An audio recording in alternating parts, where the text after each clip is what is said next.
Hi ನನ್ನ ವೀಕ್ಷಕ ಬಾಂಧವರೇ, ವೆಸ್ಟ್ ಬೆಂಗಾಲ್ನಲ್ಲಿ CPIM ಅನ್ನುವಂಥ ಪಾರ್ಟಿ 1977ರಿಂದ 2011ರವರೆಗೂ ವೆಸ್ಟ್ ಬೆಂಗಾಲ್ ರಾಜ್ಯವನ್ನು ಅದ್ಭುತವಾಗಿ ಹಾಳು ಮಾಡಿದ್ರು. 2011ರಿಂದ ಮಮತಾ ಬ್ಯಾನರ್ಜಿಯವರು ಮುಖ್ಯಮಂತ್ರಿಯಾಗಿ ಅದೇ ಟ್ರೆಂಡ್ನ ಕಂಟಿನ್ಯೂ ಮಾಡ್ಕೊಂಡು ಹೋದರು.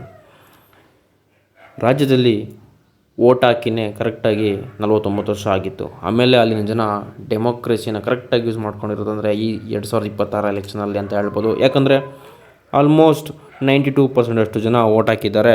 ಅದರಲ್ಲಿ 46% ವೋಟಿಂಗ್ ಶೇರ್ BJPಗೆ ಬಂದಿದೆ ಆ್ಯಂಡ್ TMCಗೆ 40% ವೋಟ್ ಬಂದಿದೆ. ಸೊ ಈ ಸಲ ಎಲೆಕ್ಷನ್ನಲ್ಲಿ BJPಗೆ 207 ಬಂದು 207 ಸೀಟನ್ನು ಗೆದ್ದು ಅವರು ಈ ಸಲ ಅಧಿಕಾರಕ್ಕೆ ಬರ್ತಿದ್ದಾರೆ. ಆ್ಯಂಡ್ TMC ಅವರು 80 ಸೀಟನ್ನು ಗೆದ್ದು ವಿರೋಧ ಪಕ್ಷದಲ್ಲಿ ಕೂತ್ಕೊತಾ ಇದ್ದಾರೆ. ಸೊ BJP ಬಗ್ಗೆ ವೆಸ್ಟ್ ಬೆಂಗಾಲಲ್ಲಿ ಮಾತಾಡೋಣ ಅಂದರೆ 2011ರಲ್ಲಿ ಖಾತೆಯೇ ತೆರಲಿಲ್ಲ, 0 ಇತ್ತು.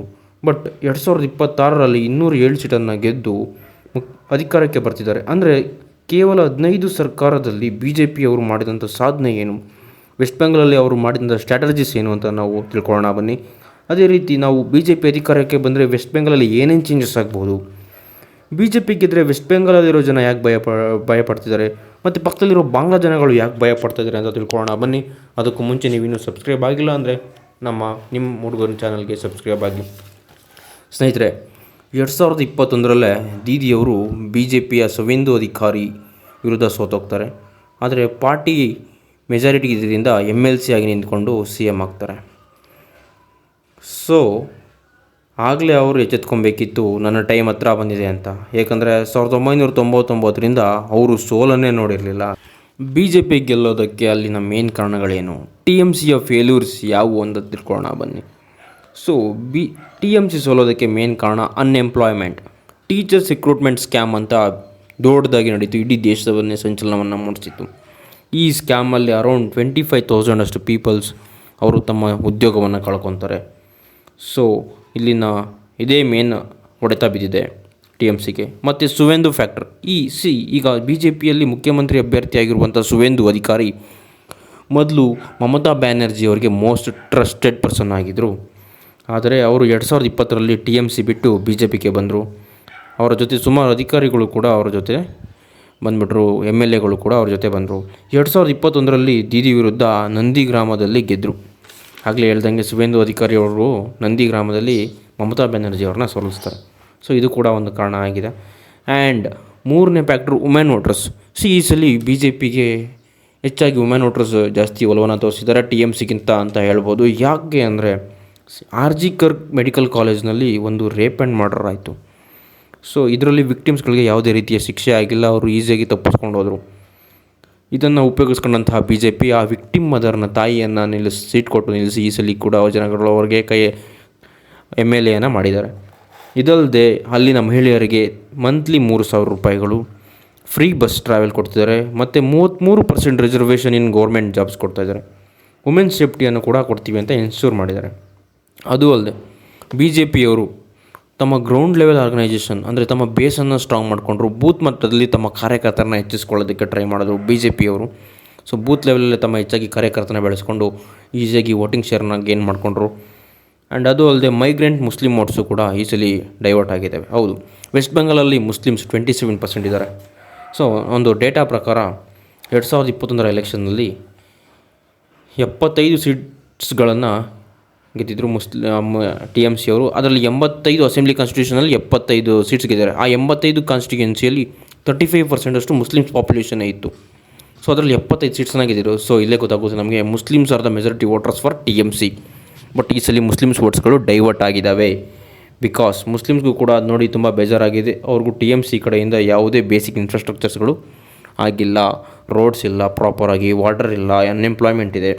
ಸೊ ಇದೆಲ್ಲ ನೋಡಿಕೊಂಡು ಅದು ಅಲ್ಲದೆ ಅವರು ಬೇರೆ ಕಡೆಯಿಂದ ವಲಸೆ ಬಂದಂತಹ ಮುಸ್ಲಿಮರಿಗೆ ಹೆಚ್ಚು ಇಂಪಾರ್ಟೆನ್ಸನ್ನು ಕೊಟ್ಟು ಅಲ್ಲಿನ ಮುಸ್ಲಿಮರನ್ನು ತಿರಸ್ಕಾರ ಮಾಡೋದಕ್ಕೂ ಕೂಡ ಶುರು ಮಾಡಿದ್ರು. ಇದು ಕೂಡ ಒಂದು ಡಿಸ್ಅಡ್ವಾಂಟೇಜ್ ಆಗಿ ಮುಸ್ಲಿಮ್ಸ್ ವೋಟ್ಸ್ಗಳು ಡೈವರ್ಟ್ ಆಗಿದ್ದಾವೆ. ಆ್ಯಂಡ್ 17% ಆಫ್ SC ವೋಟ್ಸ್ ಕೂಡ TMCಗೆ ಬಿದ್ದಿಲ್ಲ, BJPಗೆ ಬಿದ್ದಿದೆ. ಸೊ ಇದನ್ನೆಲ್ಲ ನೋಡಿ BJP ಅಧಿಕಾರಕ್ಕೆ ಬಂದಿದೆ. ಸೊ BJPಯಿಂದ ನಾವೇನು ಎಕ್ಸ್ಪೆಕ್ಟ್ ಮಾಡ್ಬೋದು, BJP ಏನು ಮಾಡ್ಬೋದು ವೆಸ್ಟ್ ಬೆಂಗಾಲಲ್ಲಿ ಅಂತ ತಿಳ್ಕೊಳ್ಳೋಣ. ಅದಕ್ಕೂ ಮುಂಚೆ West Bengal is the 6th largest state in economy.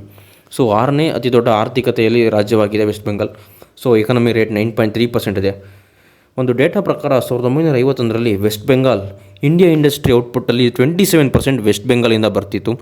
ಆದರೆ ಈಗ ವೆಸ್ಟ್ ಬೆಂಗಾಲ್ 24th ರ್ಯಾಂಕಲ್ಲಿದೆ. ನೀವೇ ಅರ್ಥ ಮಾಡ್ಕೊಳ್ಳಿ ಎಲ್ಲಿಂದ ಎಲ್ಲಿಗೆ ಹೋಗಿದೆ ಅಂತ ವೆಸ್ಟ್ ಬೆಂಗಾಲ್. ಬಟ್ BJP ಸರ್ಕಾರ ಅಧಿಕಾರಕ್ಕೆ ಬಂದಿದೆ. ಡಬಲ್ ಇಂಜಿನ್ ಗೌರ್ಮೆಂಟ್ ಬಂದಿದೆ. ಡಬಲ್ ಇಂಜಿನ್ ಗೌರ್ಮೆಂಟ್ ಅಂದರೆ ಸೆಂಟ್ರಲಲ್ಲೂ BJP, ಸ್ಟೇಟಲ್ಲೂ BJP. ಸೊ ಇದರಿಂದ ಸೆಂಟ್ರಲ್ ಪ್ರಾಜೆಕ್ಟ್ಗಳು ಸ್ಟೇಟ್ಗೆ ಬರ್ತವೆ. ಅರ್ಬನ್ ಆ್ಯಂಡ್ ರೂರಲ್ ಡೆವಲಪ್ಮೆಂಟ್ಗಳು ಬೇಗ ಆಗುತ್ತೆ. ಒಂದು ಡೇಟಾ ಪ್ರಕಾರ MG NREGA and Jal Jeevan mission ಸ್ಕೀಮಲ್ಲಿ ವೆಸ್ಟ್ ಬೆಂಗಾಲ್ ಲಾಸ್ಟ್ ಪೊಸಿಷನಲ್ಲಿದೆ. ಸೊ ಇದನ್ನು ನೋಡಿದ್ರೆ ನಮಗೆ ಅರ್ಥ ಆಗುತ್ತೆ. TMC ಪೊಲಿಟಿಕಲ್ ರೀಸನ್ಸಿಂದ ಸೆಂಟ್ರಲ್ ಗೌರ್ಮೆಂಟ್ ಸ್ಕೀಮ್ನ ಪ್ರಾಪರಾಗಿ ಮಾಡಿಲ್ಲ. ಸೊ ಈಗ ಡಬಲ್ ಇಂಜಿನ್ ಸರ್ಕಾರ ಇದೆ. ಏನಾಗುತ್ತೆ ಅಂದರೆ ಸೆಂಟ್ರಲ್ ಫಂಡ್ಸ್ ಬೇಗ ರಿಲೀಸ್ ಆಗುತ್ತೆ, ಇನ್ಫ್ರಾಸ್ಟ್ರಕ್ಚರ್ ಪ್ರಾಜೆಕ್ಟ್ಗಳು ಸ್ಪೀಡಪ್ ಆಗುತ್ತೆ, ಅರ್ಬನ್ ಡೆವಲಪ್ಮೆಂಟ್ ಆ್ಯಕ್ಸಲರೇಟ್ ಆಗುತ್ತೆ. ಸೊ ಇನ್ವೆಸ್ಟರ್ಸ್ಗಳು ಜಾಸ್ತಿ ಒಲವನ್ನು ತೋರಿಸಿರ್ತಾರೆ. ಯಾಕಂದರೆ BJP ಅವರು IT ಕಂಪ್ನೀಸ್ಗಳಿಗೆ ರಿಕ್ವೈರ್ಡ್ ಇನ್ಫ್ರಾಸ್ಟ್ರಕ್ಚರ್ನ ಕೊಡ್ತಾರೆ. ಸೊ MNC IT ಕಂಪ್ನಿಗಳು ಬರಬಹುದು. ಬಂದಾಗ ಎಂಪ್ಲಾಯ್ಮೆಂಟ್ ಅಲ್ಲಿ ಉದ್ಯೋಗ ಸೃಷ್ಟಿಯಾಗುತ್ತೆ.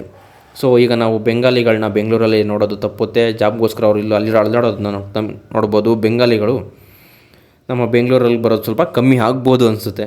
ಸೊ ಇದೆಲ್ಲ BJP ಮಾಡಲೇಬೇಕು. ಇಲ್ಲಾಂದರೆ ಇವಾಗ TMCಗಾಗಿರೋ ಗತಿನೇ BJPಗೂ ಬರುತ್ತೆ. ಏನಾದರೂ ಡೆವಲಪ್ಮೆಂಟ್ ಮಾಡಿದ್ರೆ ಆವಾಗ ಜನಗಳಿಗೆ BJP TMCಗಿಂತ ಡಿಫ್ರೆಂಟ್, ನಾವು ಓಟ್ ಹಾಕಿದ್ದು ಕೂಡ ಯೂಸ್ಫುಲ್ ಆಯಿತು ಅಂತ ಅವ್ರಿಗೆ ಫೀಲ್ ಆಗುತ್ತೆ. ಸೊ BJP ಬಂದಿದೆ, ವೆಸ್ಟ್ ಬೆಂಗಾಲ್ ಆಟೋಮೆಟಿಕ್ಕಾಗಿ ಡೆವಲಪ್ ಆಗುತ್ತೆ ಅಂತ ಗ್ಯಾರಂಟಿ ಇಲ್ಲ. UP ನೋಡಿ, ಯೋಗಿ ಆದಿತ್ಯನಾಥ್ ಬಂದರು, ಲಾ ಆ್ಯಂಡ್ ಆರ್ಡರ್ ಇಂಪ್ರೂವ್ ಆಯಿತು, ಇಂಡಸ್ಟ್ರೀಸ್ ಬಂದು ಡೆವಲಪ್ಮೆಂಟ್ ಕಾಣಿಸ್ತಾ ಇದೆ. ಆದರೆ ಮಣಿಪುರ ನೋಡಿ, ಅಲ್ಲೂ BJP ಇದೆ, ಆದರೂ ಅಲ್ಲಿ ತುಂಬ ಇಶ್ಯೂಸ್ ಇದೆ, ಅಷ್ಟು ಡೆವಲಪ್ಮೆಂಟ್ ಇಲ್ಲ. ಸೊ BJP ಬಂದರೆ ಆಟೋಮೆಟಿಕ್ಕಾಗಿ ಡೆವಲಪ್ಮೆಂಟ್ ಆಗುತ್ತೆ ಅಂತ ಗೊತ್ತಿಲ್ಲ, ಗ್ಯಾರಂಟಿ ಇಲ್ಲ. ಡಿಪೆಂಡಿಂಗ್ ಅಪಾನ್ ಲೀಡರ್ಶಿಪ್ ಕ್ವಾಲಿಟಿ ಮತ್ತು ಅವರ ಇಂಪ್ಲಿಮೆಂಟೇಷನ್ ಕೆಪಾಸಿಟಿ, ಯಾವ ಥರ ಅಲ್ಲಿ ರೂಲ್ಸ್ಗಳನ್ನ ತರ್ತಾರೆ, ಯಾವ ಥರ ಡೆವಲಪ್ಮೆಂಟ್ ಮಾಡ್ತಾರೆ ಅಂತ ನೋಡಬೇಕಾಗಿದೆ. ಸೊ ಈಗ BJP ಬಂದಿದೆ. ವೆಸ್ಟ್ ಬೆಂಗಾಲ್ ಪಕ್ಕದಲ್ಲಿರೋ ಬಾಂಗ್ಲಾ ಬಗ್ಗೆ ಮಾತಾಡೋಣ. ಬಾಂಗ್ಲಾ ಅಲ್ಲಿ ಆಗಲೇ ತುಂಬ ರೆಫ್ಯೂಜೀಸ್, ಅಂದರೆ ಬಾಂಗ್ಲಾಯಿಂದ ವಲಸೆ ಹೋಗಿರುವಂತಹ ವೆಸ್ಟ್ ಬೆಂಗಾಲ್ ಬಂದಿದ್ದಾರಲ್ಲ, ಅವ್ರ ಜನರನ್ನು ಮತ್ತೆ ವೆಸ್ಟ್ ಬೆಂಗಾಲಿಂದ ವಾಪಸ್ ಕಳಿಸ್ತಾರೇನೋ ಅಂತ ಅಲ್ಲಿ ತುಂಬ ಭಯ ಪಡ್ತಾ ಇದ್ದಾರೆ. ಆ್ಯಂಡ್ ಅಲ್ಲಿ ಬಾಂಗ್ಲಾದಲ್ಲಿ ತಿಸ್ತಾ ವಾಟರ್ ರಿವರ್ ಶೇರಿಂಗ್ ಅಂತ ಇದೆ. 2011ನಲ್ಲಿ ಆಲ್ಮೋಸ್ಟ್ ಒಪ್ಪಂದ ಆಗಿತ್ತು. ಬಟ್ ಮಮತಾ ಬ್ಯಾನರ್ಜಿ ಅವರು ಅದನ್ನ ಬ್ಲಾಕ್ ಮಾಡಿದ್ರು. ಸೊ ವೆಸ್ಟ್ ಬೆಂಗಾಲ್ಗೆ ನೀರು ಶಾರ್ಟೇಜ್ ಆಗುತ್ತೆ ಅಂತ ಅಪೋಸ್ ಮಾಡಿದ್ರು. ಸೊ ಇದು ಹಾಗೇ ಇದೆ. ಮತ್ತು BJP ಬಂದರೆ ಇದು ಕೂಡ ಹಾಗೆ ನಡೆಯುತ್ತೆ, ಕ್ಯಾನ್ಸಲ್ ಆದರೂ ಆಗ್ಬೋದು. ಯಾಕಂದರೆ ವೆಸ್ಟ್ ಬೆಂಗಾಲ್ ನೀರು ಬೇಕು ಅಂದರೆ, ವೆಸ್ಟ್ ಬೆಂಗಾಲಿಂದ ಬಾಂಗ್ಲಾಗೆ ನೀರು ಬೇಕು ಅಂದರೆ ಇಲ್ಲೀಗಲ್ ಮೈಗ್ರೆಂಟ್ಸ್ನ ವಾಪಸ್ ಕರ್ಸ್ಕೊಳ್ಳಿ ಅಂತ ಧಮಕಿ ಆಗ್ಬೋದು. ಸೊ ಇದು ಅಲ್ಲಿನ ನಡೆಯುವಂತಹದ್ದು. ಬಟ್ ಮಮತಾ ಬ್ಯಾನರ್ಜಿ ಅವರು, ನಾನು ಯಾವುದೇ ಕಾರಣಕ್ಕೂ ಮುಖ್ಯಮಂತ್ರಿ ಸೀಟಿಂದ ಇಳಿಯೋದಿಲ್ಲ, ನೀವೇ ಬೇಕಾದ್ರೆ ನಮ್ಮನ್ನು ತೆಗೆದಾಕಿ ಅನ್ನೋವಂಥದ್ದು ಪಟ್ಟನ ಇಟ್ಕೊಂಡು ಕೂತಿದ್ರು. ಈಗ ರಾಜ್ಯಪಾಲರು ಅವ್ರನ್ನ ಟರ್ಮಿನೇಟ್ ಮಾಡಿದ್ರು, ಅಂದರೆ ಲೈಕ್ ಅವ್ರನ್ನ ರಿಮೂವ್ ಮಾಡಿದ್ದಾರೆ. ಈಗ ಹೊಸ ಗೌರ್ಮೆಂಟ್ ಫಾರ್ಮ್ ಆಗುತ್ತೆ, ನೋಡೋಣ ಏನಾಗುತ್ತೆ ಅಂತ ವೆಸ್ಟ್ ಬೆಂಗಾಲಲ್ಲಿ. Thank you.